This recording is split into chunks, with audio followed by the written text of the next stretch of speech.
নমস্কার, দেখছেন কলকাতা টিভি। আমি সুচন্দ্রিমা। শুরু করছি চারটে চারদিক। শুরুতেই যে খবরের দিকে নজর রাখছি, লোকসভা ভোটে বিজেপি, বঙ্গ বিজেপির একটি তালিকা কলকাতা টিভি আপনাদের সামনে এনেছিল, যেখানে সম্ভাব্য প্রার্থী কারা হতে পারে 31টি কেন্দ্রের নাম ছিল।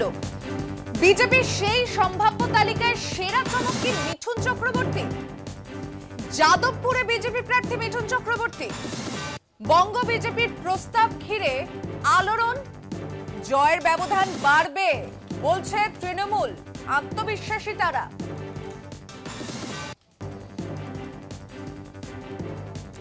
লোকসভা ভোটে বিজেপির সেরা চমক কি মিঠুন চক্রবর্তী? যাদবপুরের বিজেপি প্রার্থী মিঠুন চক্রবর্তী কি? বঙ্গ বিজেপির এই তালিকা প্রস্তাব ঘিরে আলোড়ন শুরু হয়েছে, তবে জয়ের ব্যবধান বাড়বে, আত্মবিশ্বাসী তৃণমূল কংগ্রেস।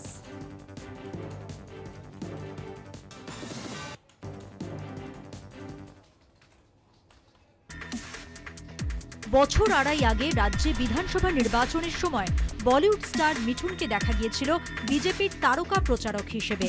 সিনেমা ডায়লগ বলে বেশ বিতর্কেও জড়িয়েছিলেন তিনি। আমি জল ঢোড়াও নই, বেলে বোড়াও নই, আমি জাত গোখরো, এক ছোবলে ছবি। গেরুয়া মঞ্চে প্রধানমন্ত্রীর সঙ্গে হাত মিলিয়ে নিজের উচ্চতার ঝকমকে স্টেটমেন্ট রেখেছিলেন ডিস্কো ডান্সারের নায়ক। সেই মিঠুনকেই কি এবার কলকাতার দক্ষিণে প্রার্থী করতে চলেছে মোদী শাহের দল?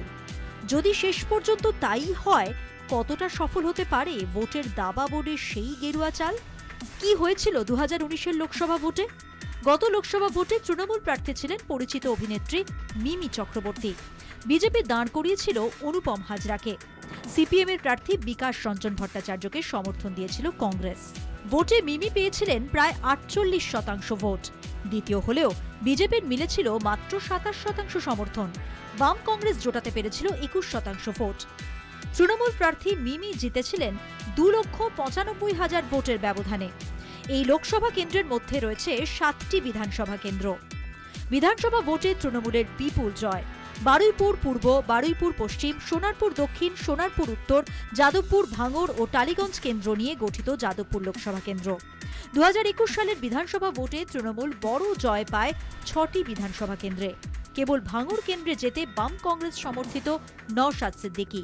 বেশ বোঝা যাচ্ছে যাদবপুর লোকসভা কেন্দ্র বিজেপির কাছে মোটেই ফুল বিছানো পথ নয়।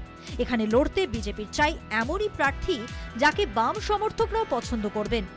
যদি বাম ভোটের প্রায় সবটাই বিজেপিতে ট্রান্সফার করা যায়, যদি বিজেপি গত লোকসভা ভোটের সমর্থন ধরে রাখতে পারে, তবেই তৃণমূলের সঙ্গে হাড্ডাহাড্ডি লড়াই হতে পারে। মিঠুনকে প্রার্থী করার ভাবনা কি সেদিক থেকেই?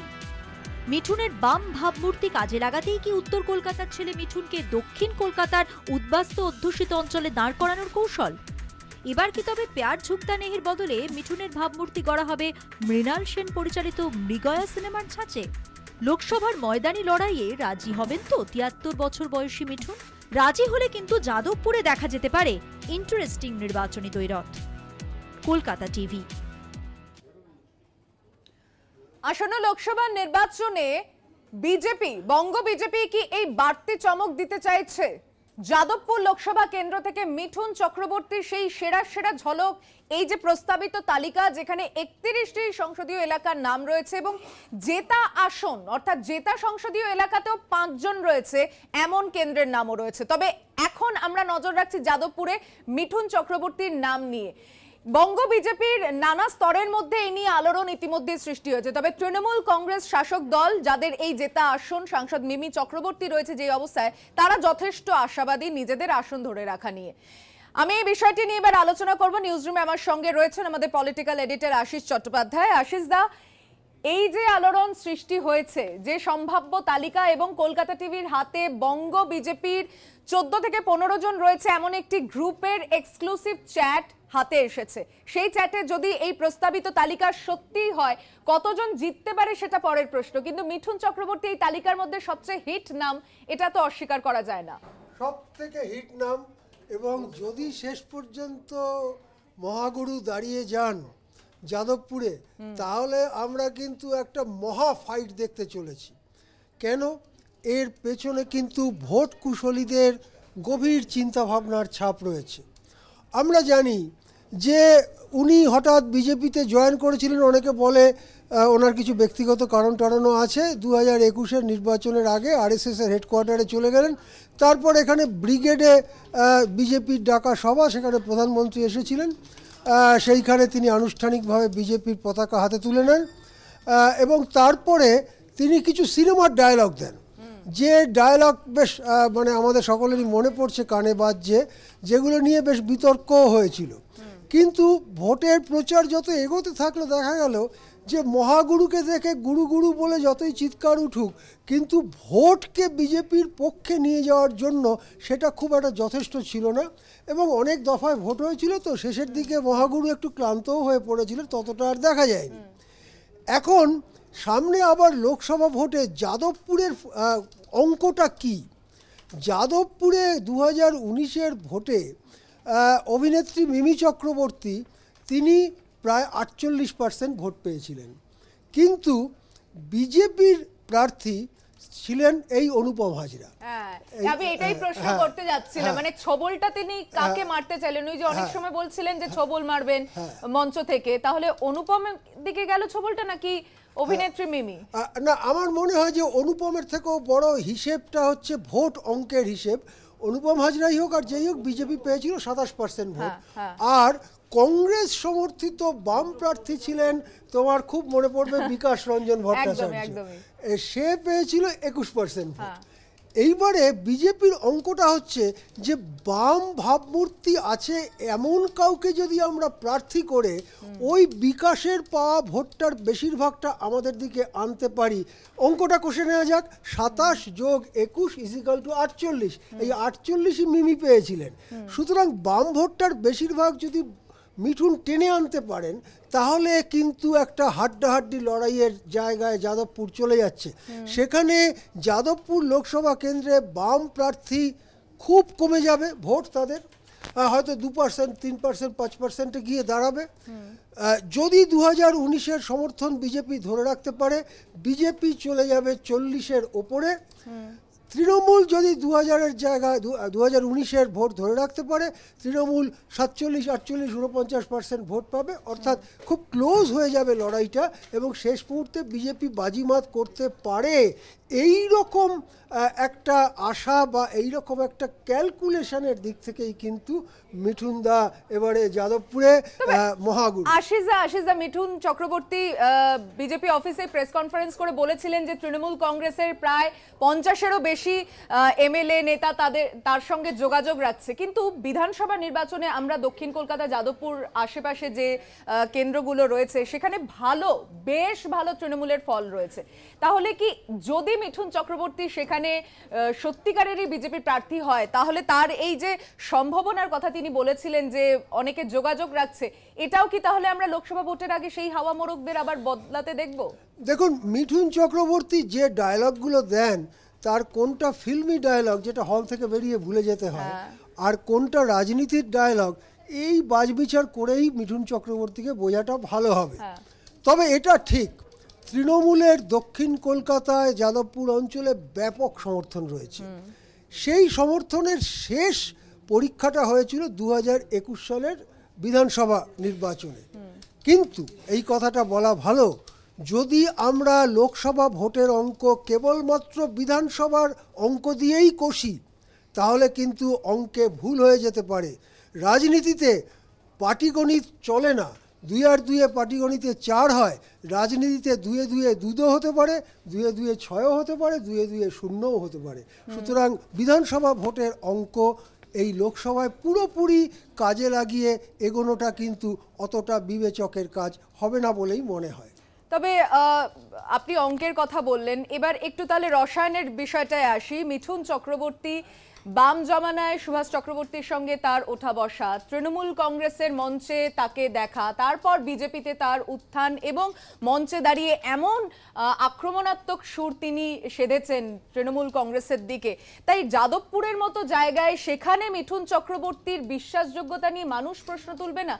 একসময়ের বামগড়, সেখান থেকে মিঠুন চক্রবর্তীর বিশ্বাসযোগ্যতা নিয়ে কতটা মানুষ ভোট বাক্সে তার জবাব দেবে? আপনি সুভাষ চক্রবর্তীর কথা তুললেন, মহাগুরুর গুরু ছিলেন সুভাষদা, এবং সুভাষ চক্রবর্তীর সাথে আমারও বেশ ঘনিষ্ঠ সম্পর্ক ছিল।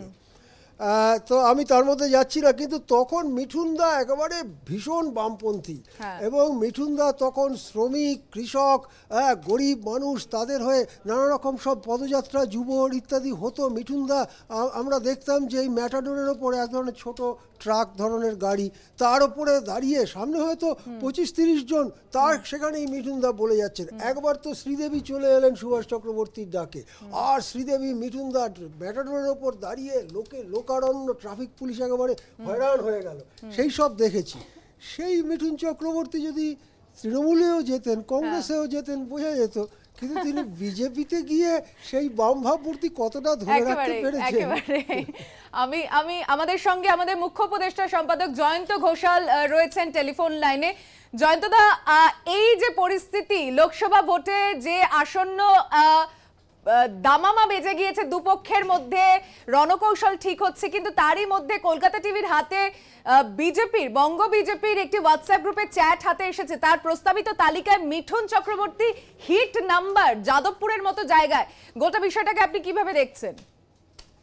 আমি বিষয়টা বিজেপির পার্সপেক্টিভ থেকে দেখার চেষ্টা করি, তার কারণ আশিসদার বক্তব্য শুনছিলাম, আশিসদার একটা পার্সপেক্টিভ থেকে বলছেন, সেটা মতাদর্শ এবং মিঠুন এবং সুভাষ চক্রবর্তীকে যেহেতু আশিসদা খুব ঘনিষ্ঠভাবে জানতেন, দেখেছেন। আমি বিজেপির প্রেক্ষিত থেকে বলবো যে এই নামটা রাজ্য বিজেপি মিঠুনের নামটা কেন প্রস্তাব করল।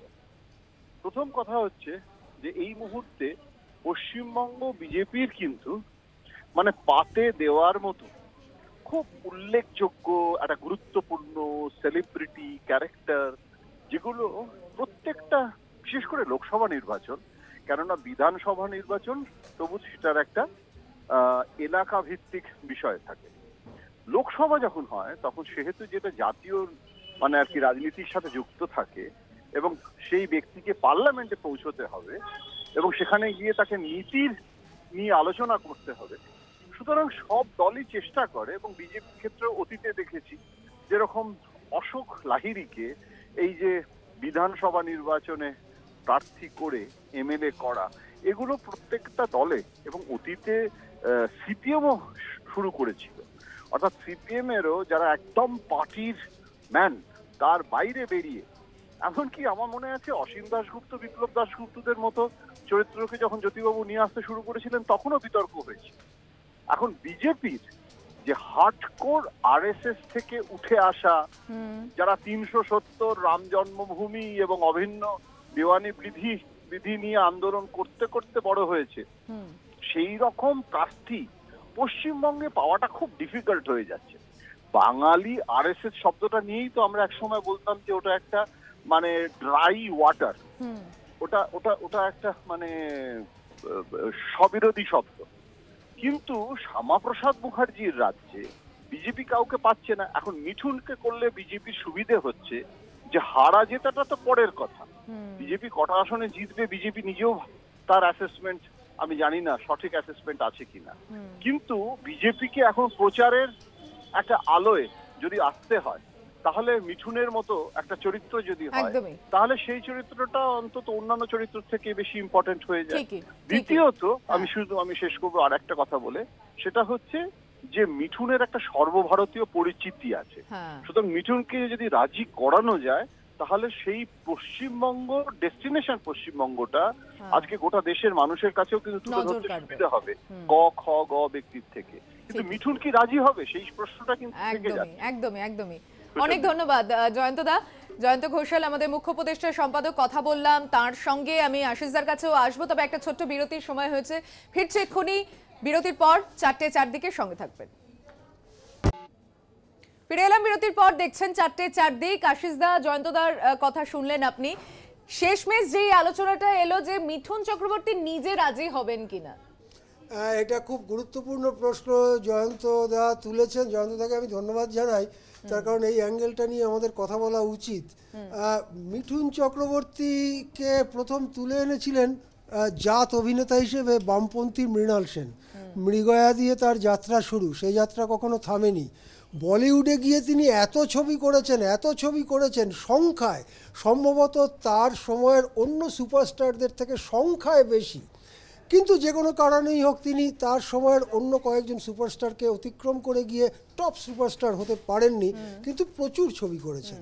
সেই মিঠুন চক্রবর্তী বিজেপির ঝান্ডা ধরে বঙ্গভূমিতে যখন রাজনীতি করতে আসলেন, সম্ভবত বুদ্ধিমান মিঠুন চক্রবর্তী, লড়াকু মিঠুন চক্রবর্তী একটা আঁচ পেয়েছেন যে মিঠুনের সেই মহাগুরুত্ব কিন্তু ভোটের ময়দানে বঙ্গবাসী দিতে চায়নি।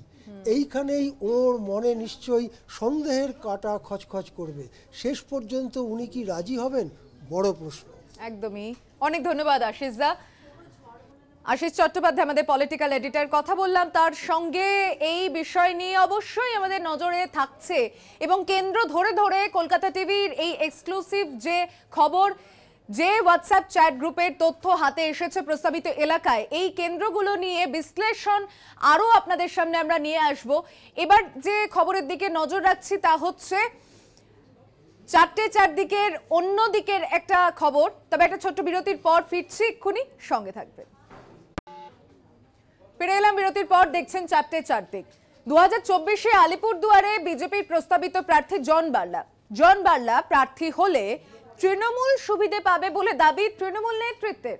অন্যদিকে এলাকার উন্নতিতে বাধা স্থানীয় প্রশাসনের বলে দাবি বিজেপির। অদ্ভুত পরিস্থিতিতে জন বার্লা প্রার্থী হলে বিজেপিকে আসন ধরে রাখতে পারবে, প্রশ্ন রাজনীতি কারবারিদের।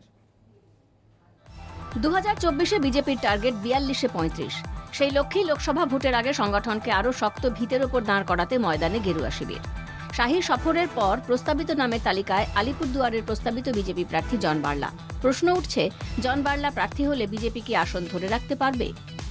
2019-এর লোকসভা ভোটে উত্তরবঙ্গে 8টি লোকসভা আসনের মধ্যে বিজেপি জেতে 7টি আসনে।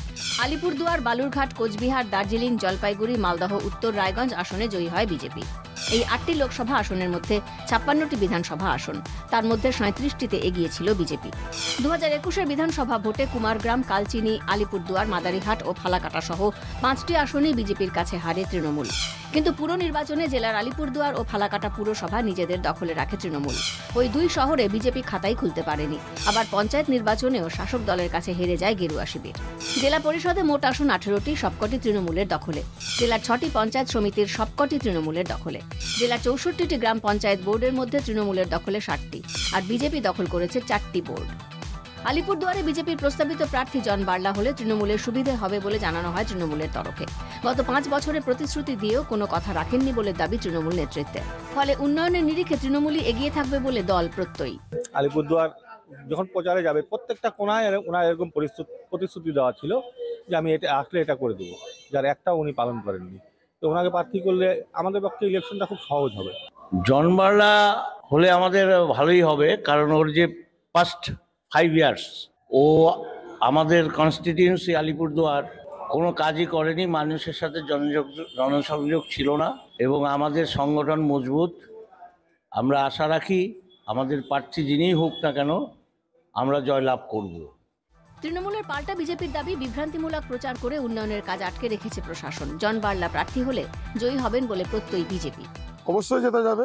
গতবারে আমি তো মনে করি যে গতবারের থেকে আমাদের মার্জিন আরো বেশি হবে। যে পরিস্থিতি আছে, যে রাজ্যে যে অবস্থা চলছে এবং সাধারণ মানুষ মুখিয়ে আছে বিজেপিকে ভোট দেওয়ার জন্য, আমরা 100% মানে তৈরি এবং 100% গ্যারান্টি দিতে পারি যে জনদা আমাদের আগের ভোটের থেকে বেশি ভোট পাবে। অবশ্যই আমরা পারবো, 100% পারবো। আগের বারের থেকে এইবার আমাদের লিড আরো বাড়বে। আগের বার আমরা যেই পরিমাণ আলিপুরদুয়ার লোকসভা যেই ভোটে জিতেছিলাম, এইবার আমরা আরো বেশি ভোটে জিতবো। এই জায়গায় আমরা দেখবো যে সেন্ট্রাল গভর্নমেন্ট কোনো প্রজেক্ট করুক, এটা আমাদের স্টেট গভর্নমেন্ট চায় না, এটা করতে দেয় না, করতে দেওয়া হয় না, বাধ্য করা হয়। একদিকে শাসক দল উন্নয়নকে হাতিয়ার করে ভোটের ময়দানে, অন্যদিকে গেরুয়া শিবিরের শাসক দলকে আক্রমণ।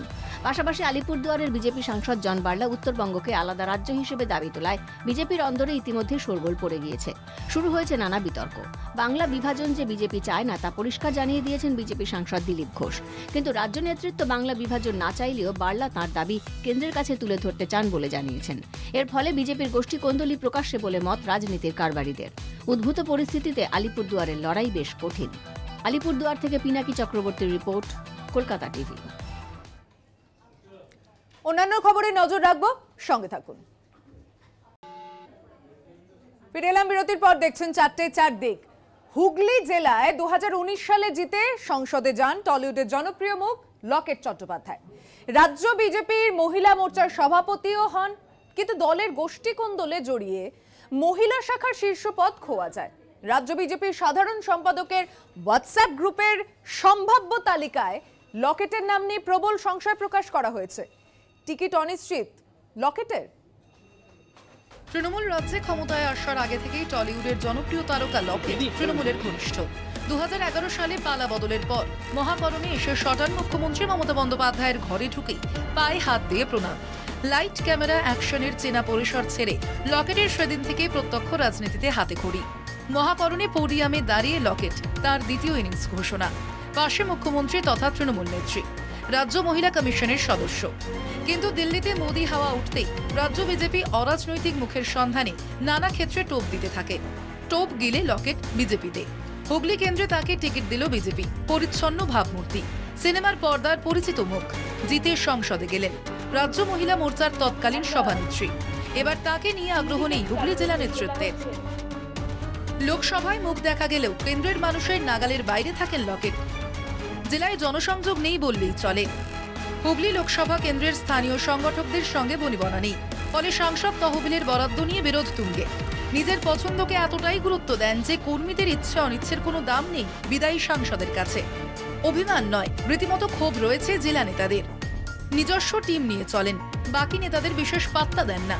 কৈলাস বিজয়বর্গীর ছত্রচ্ছায়ায় একটু বেপরোয়া হয়ে পড়ায় শুধু জেলা কর্মীদের থেকেই দূরে সরেননি, জনবিচ্ছিন্ন হয়ে পড়েন তিনি, যার ক্ষতিকারক প্রভাব পড়ে জেলা সংগঠনে। গত 2021 সালের বিধানসভায় হুগলিতে প্রার্থী হন সাংসদ লকেট। নিজে তো গোহারা হেরেছেন।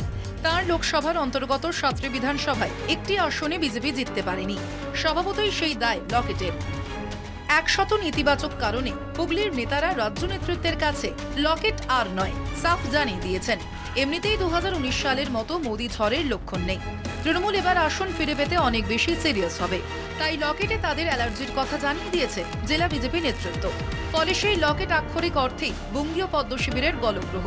পরিস্থিতি এমন যে বিকল্প যে কোনো নাম মেনে নিতে প্রস্তুত থাকলেও লকেটের সায় নেই বিজেপি নেতাকর্মীদের। রাজ্য নেতারাও সেই ঝুঁকি নিতে চান না। জেলার বার্তা পেয়ে গিয়েছে রাজ্য দফতর। এখন দেখার রাজ্য অন্য কার নাম পাঠায় কেন্দ্রীয় নির্বাচন কমিটিতে। কলকাতা টিভি। আমি সরাসরি চলে যাচ্ছি চুঁচুড়া থেকে। আমাদের সঙ্গে রয়েছেন আমাদের প্রতিনিধি পলাশ চক্রবর্তী। পলাশ, দলীয় কোন্দলে পদ খোয়া গিয়েছিল, কিন্তু তারপর কি এবার টিকিটও পাবেন না? এই অনিশ্চয়তা নিয়ে চুঁচুড়ার মানুষজন কি বলছেন? দেখো, চুঁচুড়ার মানুষ কিন্তু অনিশ্চয়তার মধ্যে রয়েছে। লকেট চট্টোপাধ্যায় সাংসদ হওয়ার পর মানুষের অভিযোগ তিনি কিন্তু যে তার সাংসদ এলাকা রয়েছেন সেখানে মানুষের সাথে তার নাগাল পাওয়া যায় না। মানুষ কোনো প্রয়োজনে কিন্তু তাকে পান না। করোনার মহামারীতে তার দেখা পাওয়া যায়নি এমন অভিযোগ কিন্তু বিরোধীরা করেন। 7টি বিধানসভা তার এলাকায়, তিনি পরবর্তী সময় যখন বিধানসভা ভোটে দাঁড়ান 7টি বিধানসভাতেই কিন্তু যে তার বিধানসভা রয়েছে সেখানে তৃণমূলের জয় হয়েছিল। এবং চুঁচুড়ার যিনি প্রার্থী ছিলেন তৃণমূল প্রার্থী অসিত মজুমদার, তার কাছে গোহারা হেরেছিলেন, এমনই কিন্তু উঠে জিতে এসেছিলেন অসিত মজুমদার। আমরা এখন অসিত মজুমদারের কাছ থেকে জানবো যে এই যে গোষ্ঠীদ্বন্দ্ব বা যদি লকেট চট্টোপাধ্যায় সাংসদ হিসেবে আবার এখানে দাঁড়ান তাহলে কি রাজনৈতিক কি পরিস্থিতি তৈরি হবে সেটা তার কাছ থেকে জানবো। অসিতদা, আপনি আপনার বিরুদ্ধে বিধানসভা ভোটে লকেট চট্টোপাধ্যায় ভোটে দাঁড়িয়েছিল এবং তিনি হেরে যান, কি বলবেন? তার পরবর্তী আবার লোকসভা ভোট, যদি লকেট চট্টোপাধ্যায় ভোটে দাঁড়ান সেক্ষেত্রে কি হবে বা কি হতে পারে? নমস্কার। দেখুন, বিজেপি দল কাকে প্রার্থী করবে আমরা এটা নিয়ে ভাবি না। এখানে যদি প্রধানমন্ত্রীও প্রার্থী হন, লকেট তো বাচ্চা মেয়ে, তাকেও আমরা হারাবো। এটা নিয়ে আমাদের অন্য কোনো ব্যাপার নেই। আমরা দল ভাবি, ব্যক্তি ভাবি না। আমাদের দল মানুষের পাশে আছে। আমরা জানি মানুষ মমতা ব্যানার্জির নেতৃত্বে যে প্রার্থী হবে তাকে জেতাবে, লকেটই হোক আর অলকেটই হোক। 2019-এর লোকসভায় লকেট চট্টোপাধ্যায় জিতেছিলেন, পরবর্তী বিধানসভায় তার লোকসভার যে 7টি সিট রয়েছে সেখানে পরাজিত হয়েছিলেন, কি বলবেন? তো সবাই জানে, বলাগড়ে হেরেছে, পান্ডুয়ায় হেরেছে, সপ্তগ্রামে হেরেছে, আমার কাছে হেরেছে 21,000-এ, ধনেখালিতে হেরেছে, চন্দননগরে হেরেছে, সিঙ্গুরেও হেরেছে। তো হিরো পার্টিকে নিয়ে আর কি বলবো। আর মানুষের পাশে যারা থাকে না, দল ছাড়ুন, আমরা যখন বিরুদ্ধে পক্ষে ছিলাম আমরা মানুষের পাশে থাকতাম, আমরা কৃষকের পাশে থাকতাম, শ্রমিকের পাশে থাকতাম, ছাত্রর পাশে থাকতাম, মহিলাদের পাশে থাকতাম। এরা ক্ষমতার দ্বন্দ্বে নরেন্দ্র মোদী আর অমিত শাহ এজেন্সি দিয়ে ভোট করাতে চাইছে। এজেন্সি দিয়ে তৃণমূলের নেতাদের জেলে পুরে কোনো লাভ হবে না। মানুষের আশীর্বাদ মমতা ব্যানার্জির সঙ্গে, অতএব লকেট ফকেট ব্যাপার নয়, যেই বিজেপির প্রার্থী হোক তাকে হারাবো। লোকসভা ভোটের পর সাধারণ মানুষ এবং আপনাদের অভিযোগ যে সাংসদ এলাকায় থাকেন না, তিনি জনবিচ্ছিন্ন, সেই জায়গায় দাঁড়িয়ে কি বলবেন? দেখুন, আমি এটা বলতে চাই না। তো মানুষ বলছে, ওদের লোকেরা বলছে, বিজেপির লোকেরা বলছে, আমি বলছি না। বিজেপির লোকেরা বলছে লকেট দেবী গত লোকসভা নির্বাচনে নাকি অনৈতিকভাবে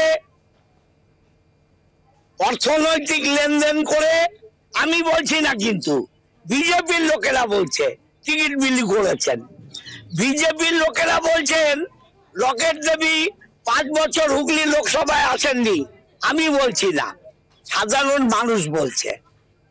বিজেপির লোকেরা বলছে, সাধারণ লোক বলছে, যখন করোনা ছিল মানুষ আমাদের দেখেছে, লকেট দেবীকে দেখেনি।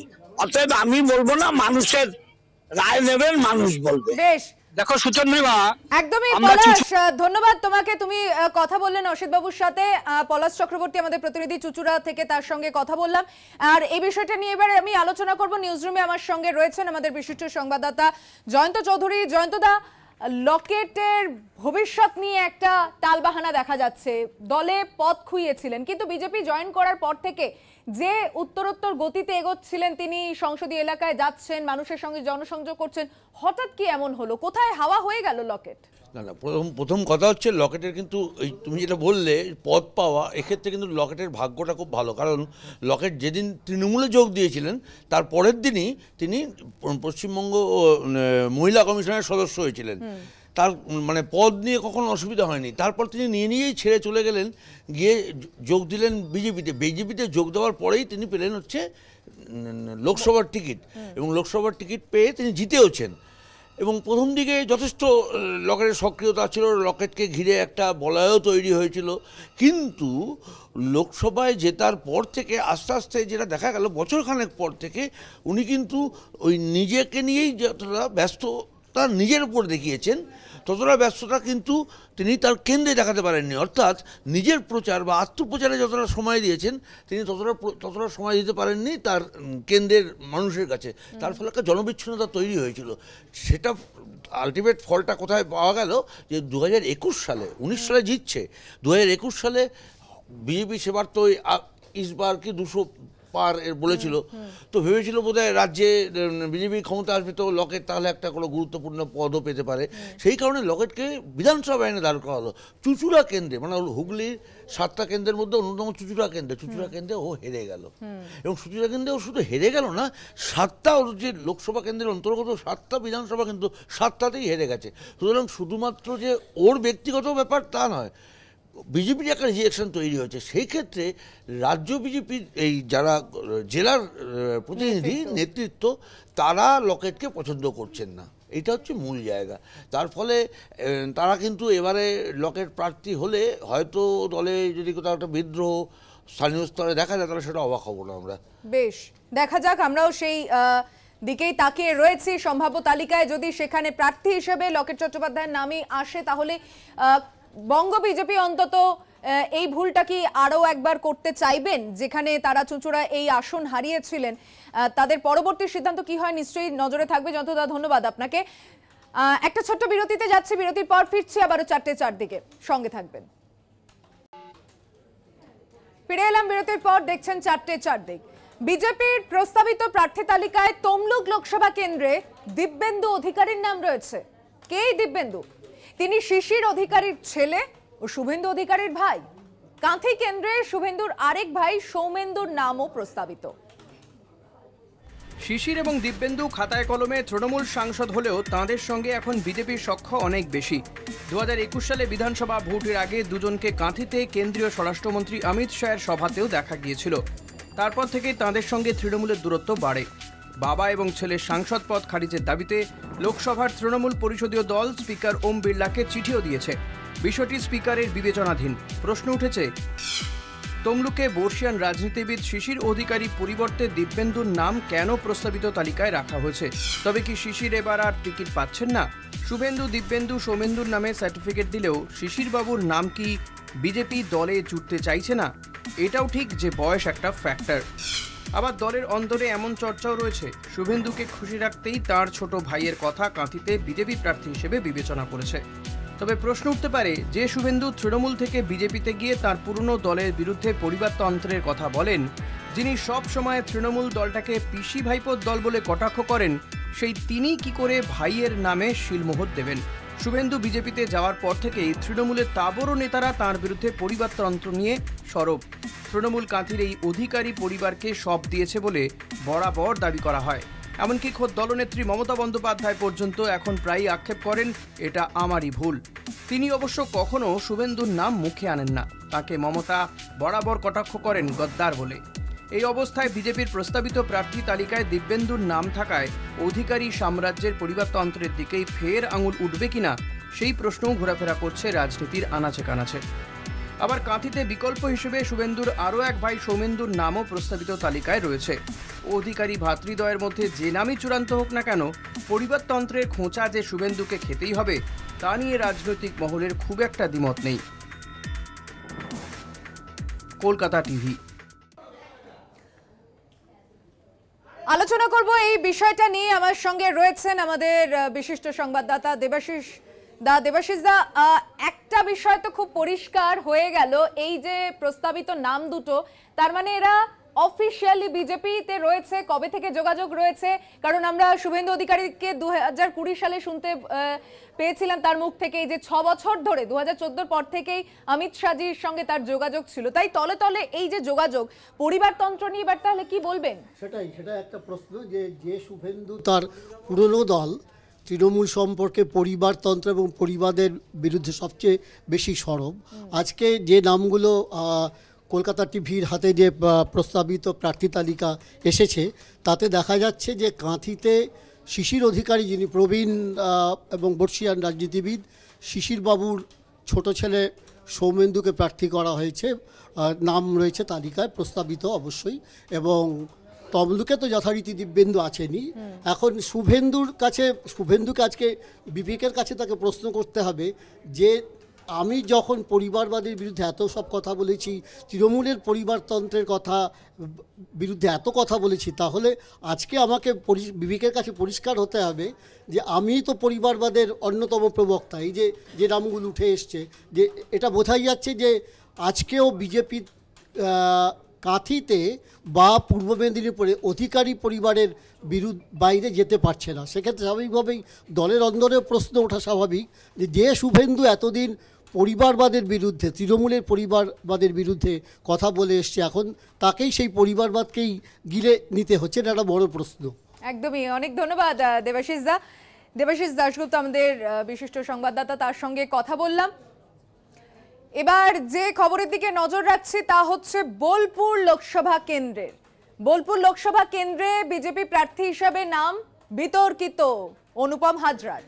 রাজ্য নেতৃত্বকে বারবার নিশানা করেছেন এই বিজেপি নেতা, তারপরেও তার নাম প্রস্তাবে বিস্মিত দলেরই একাংশ।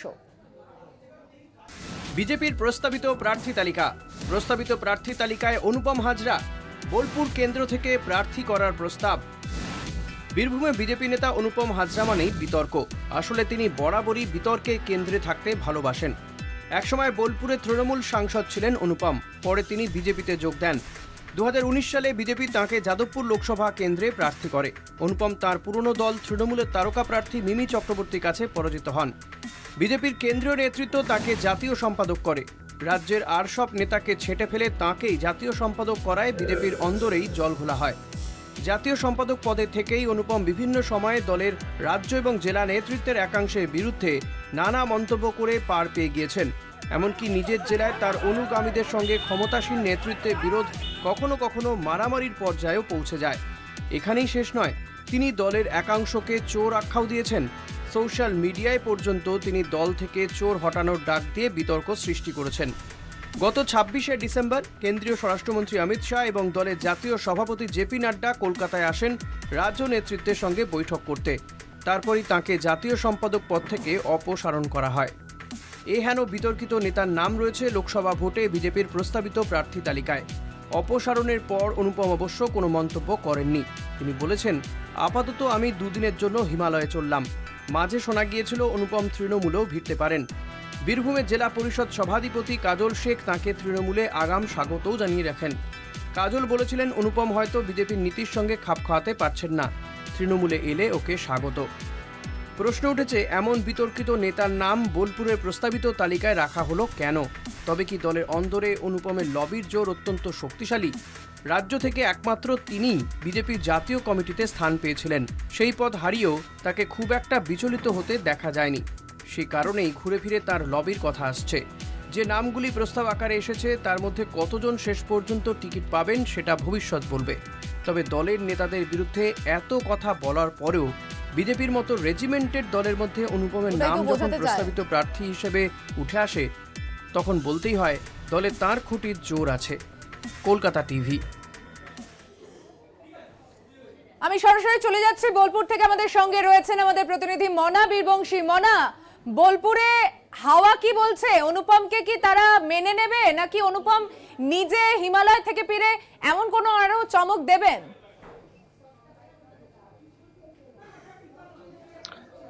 দেখো সুসন্ধিমা, তুমি যে প্রশ্নটা করলে যে বোলপুরের হাওয়া কি বলছে, বা বোলপুর সাংগঠনিক জেলার যারা নেতৃত্ব রয়েছে, কর্মী থেকে নেতা সকলেই, যারা বিশেষ করে বোলপুর সাংগঠনিক জেলার বিজেপিতে যারা ক্ষমতায় রয়েছে, মানে পদে রয়েছেন, অর্থাৎ অনুপমের যে বিরোধী গোষ্ঠী, তুমি যদি দেখো যে বোলপুরের সাংগঠনিক জেলার যারা সভাপতি রয়েছেন তিনি হচ্ছেন সন্ন্যাসী চরণ মণ্ডল। সন্ন্যাসী চরণ মণ্ডলের টিম কিন্তু এখানে কাজ করছে। তারা আদৌ মেনে নেবে না নেবে না, বিষয় হচ্ছে তাদের বক্তব্য খুব পরিষ্কার। বিজেপি তরফ থেকে বোলপুর সাংগঠনিক জেলার যারা নেতা বিজেপিরা রয়েছে তারা বলছে যে বিজেপি দল একটা বৃহৎ দল, বড় দল। কেন্দ্রীয় নেতৃত্ব, রাজ্য নেতৃত্ব বোলপুর লোকসভা কেন্দ্রে যাকেই দাঁড় করাবে তার হয়ে তারা ভোট করবেন। অনুপম বা অনুপমের জায়গায় অন্য কেউ হোক সেটা কোনো বড় বিষয় নাই তাদের কাছে। তাদের কাছে বড় যেটা বিষয় যে সিম্বল এবং দলের নীতি এবং দলের শৃঙ্খলা। কিন্তু দেখো, এটি প্রকাশ্যে রাজনৈতিক কৌশলভাবে বলতে হয় বলে হয়তো বলছেন, এমনটাই রাজনৈতিক মহল মনে করছেন।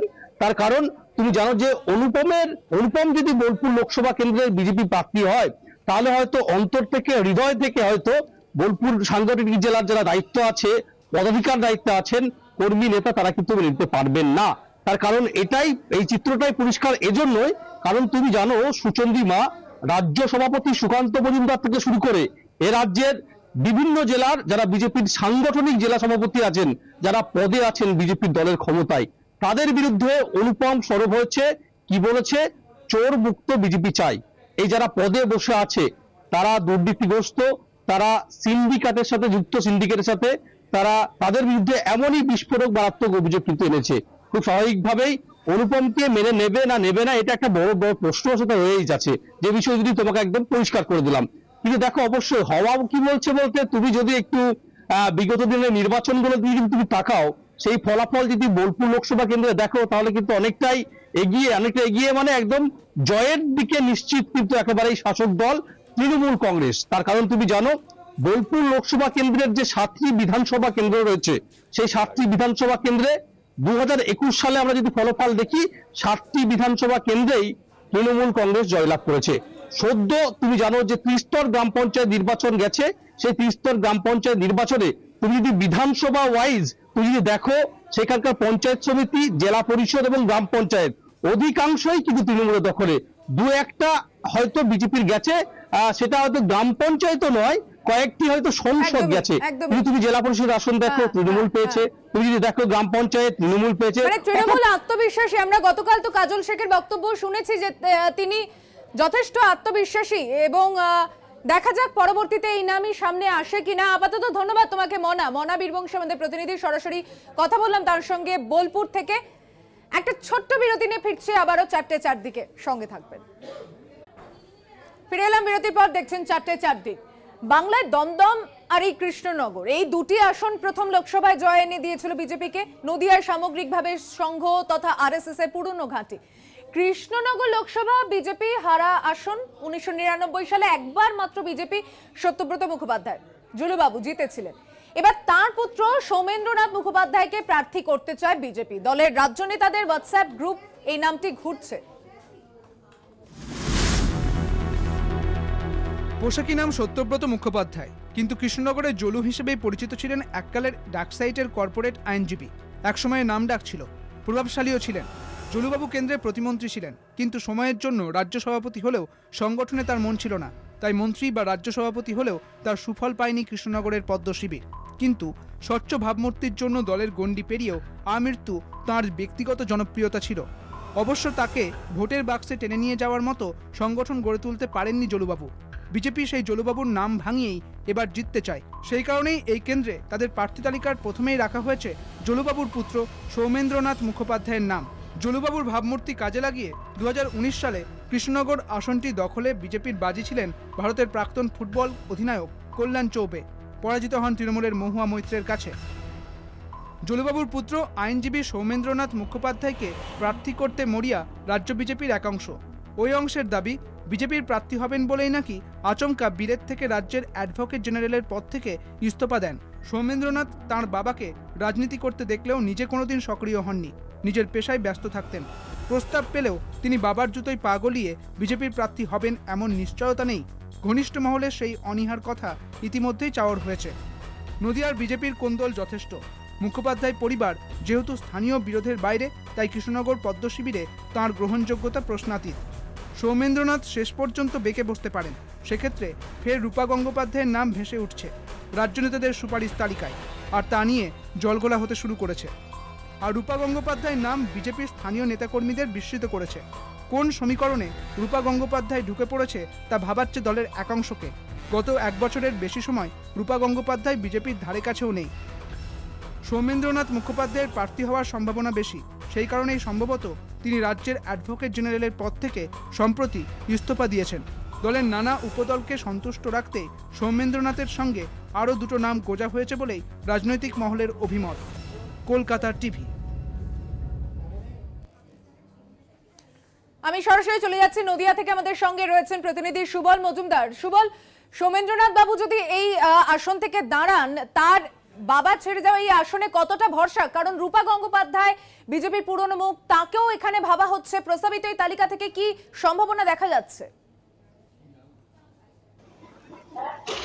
প্রথমেই বলি, জুলুবাবুর যে গ্রহণযোগ্যতা ছিল এবং তিনি যে জায়গাটায় ছিলেন, সৌমেন্দ্রনাথ মুখোপাধ্যায় কিন্তু কখনোই কোনোদিনই সরাসরি কোনো রাজনীতিতে আসেননি এবং তাকে কিন্তু বেশিরভাগ নদিয়ার বাইরেই থেকেছেন, বিদেশে কিংবা কলকাতাতেই। নদিয়ার সঙ্গে তার যে খুব বেশি যোগসূত্র আছে তাও নয়। এখন দেখার সেটাই যে এই জুলুবাবুর যে করিশ্মা বা জুলুবাবুর যে গ্রহণযোগ্যতা, তাকে কতটা কাজে লাগিয়ে এই বৈতরণী পার করা যায় সেদিকে নজর দিচ্ছে কিন্তু বিজেপির রাজ্য নেতৃত্ব। বলা বাহুল্য যে তাতে খুব বেশি কাজ হবে বলে মনে করছেন না তৃণমূল কর্মী থেকে সাধারণ মানুষ।